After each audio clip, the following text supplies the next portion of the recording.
In the distant reaches of the Veil Nebula, where human colonies brushed against alien empires, survival often came at the expense of trust.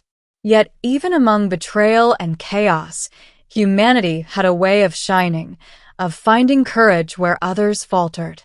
I learned this firsthand when I met the half-human princess, Aelara. I was Captain Ryker Hayes, commander of the freighter Aurora Sentinel, more used to hauling supplies and negotiating trade deals than heroics. That was until I received a clandestine distress beacon from a remote outpost on the fringes of human-occupied space. The beacon's signal was faint, almost lost in cosmic noise, but unmistakable. It carried the biological signature of a hybrid, half-human, half-Elyssian. The Elyssians were an advanced alien species known for their psychic prowess and formidable technology. Mixed with human biology, the result was something fragile yet extraordinary. Whoever sent this signal was in grave danger. The rescue mission. I didn't hesitate. With a skeleton crew and limited weaponry, I set course for the outpost, navigating debris fields and pirate patrols. When I arrived, I found the station in ruins, its outer hull fractured, life support systems flickering, and fires burning along corridors like veins of molten steel. At the center of the chaos, barely clinging to life, was Aelara. Her silver hair was matted with blood and oil, and her skin, pale yet iridescent, was streaked with burns and cuts. She looked at me with wide, terrified eyes, her human side begging for comfort, her Elyssian side radiating raw psychic energy that flickered unpredictably. I ignored the alarms and sensors that screamed danger. She needed extraction immediately. Using a combination of magnetized transport harnesses and careful maneuvering, I lifted her into the Aurora Sentinel. Her telekinetic pulses surged weakly as she gasped, and I realized that one wrong move could either stabilize her or fry her neural pathways entirely. "You're human," she whispered, voice cracking, a mixture of fear and disbelief. Why are you helping me?" I shrugged, half grinning despite the situation. "Because if I don't, you die. And no one deserves to die when I can do something about it." She blinked, eyes wide with a mix of fear and faint hope. The betrayal. Once aboard the freighter, I discovered the deeper tragedy. Aelara was not only a target of external enemies, but had been betrayed by her own council. Those she trusted most, the humans she grew up among, had attempted to sell her out to rival Elyssian factions for political gain. Her own people had left her to die, ensuring that no hybrid would rise to power and complicate interstellar alliances. She recounted the harrowing escape. Confined in a holding cell on the outpost, she had witnessed her supposed guardians negotiate her demise. Only by sheer will and latent psychic ability had she sent the distress signal, hoping, almost against reason, that some human would answer. I sat quietly, anger simmering. Betrayal like that demanded accountability, but first, we had to survive. The journey and recovery. During the trip back to my private station, I became her guardian, nurse, and confidant. Her injuries were severe, internal trauma, neural disruptions, and psychic exhaustion that left her teetering on the edge of unconsciousness.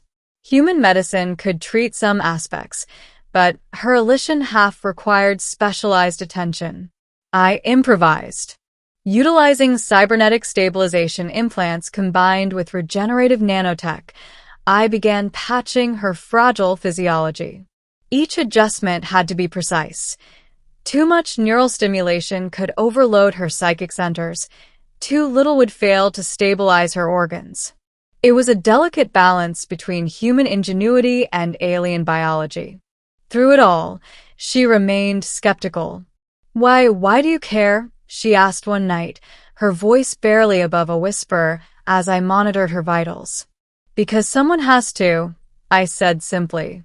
"Because even in a galaxy of betrayal, humans can choose to do what's right." Her eyes, half-lidded with fatigue, seemed to shine with a mixture of awe and tentative trust. The enemy revealed. No sooner had she stabilized than the threats reappeared. Messages from rival Elyssian warlords, human collaborators, and rogue mercenary fleets converged on our location. They wanted the half-human princess, dead or alive. I realized that simply hiding her would not suffice. We had to be proactive. Together, we devised a plan, used the Aurora Sentinel's cloaking and advanced stealth systems to travel to a neutral sector, then send a decoy signal to lure the pursuers into an ambush. The night before departure, she trained with me aboard the ship.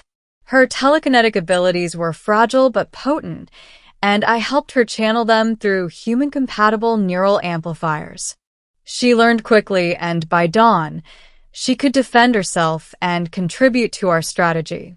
We weren't just running from death anymore. We were preparing to fight back. The ambush and battle. The decoy's signal worked. A fleet of mercenaries arrived, expecting an easy target. Instead, they encountered the combined might of human strategy and hybrid abilities. Aelara manipulated energy fields, disrupting their weapon systems, while I piloted the freighter with calculated precision, exploiting the weaknesses in their formations. We disabled their fleet without loss of life, sending a clear message. The half-human princess was not a pawn to be played. She was alive, empowered, and protected by humans willing to risk everything for her survival. After the battle, as the smoke and debris settled, she looked at me with renewed trust. "I thought I'd never see loyalty from humans or anyone," she said. I smiled, shaking my head. Loyalty isn't species-specific. It's a choice. And we humans, we make that choice when it counts. The alliance forged. With the immediate threats neutralized, I escorted Aelara to a hidden enclave, a coalition of neutral planets where she could recover fully and regain her strength. There, she began to understand the depth of human ingenuity and resilience. She saw how humans, often underestimated, could act decisively, creatively, and heroically in situations where aliens relied on protocol and hierarchy. Over time, she became more than a patient. She became a partner, a student of human adaptability, and eventually, a symbol of interstellar cooperation. Together, we developed defensive strategies that combined Elyssian psychic capabilities with human technology, a fusion that promised a future where betrayal would no longer dictate the fates of the innocent. The ending. Months later, when the galaxy had begun to stabilize, Aelara stood on the observation deck of my station, her hair silver in the starlight. She looked out at the cosmos and then turned to me. "You saved me when everyone else abandoned me," she said, her voice calm and resolute. "You proved that humans can be heroes in ways no one else can. I owe my life to you, and so does the future of my people." I shrugged modestly. I didn't do it for recognition. I did it because it was right. That's what humans do when no one else will.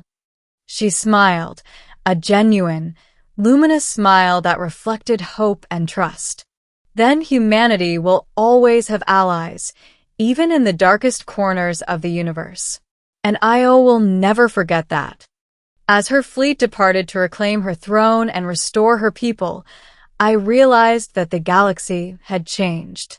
Humans had shown that courage, intelligence, and compassion could alter destinies, even across star systems.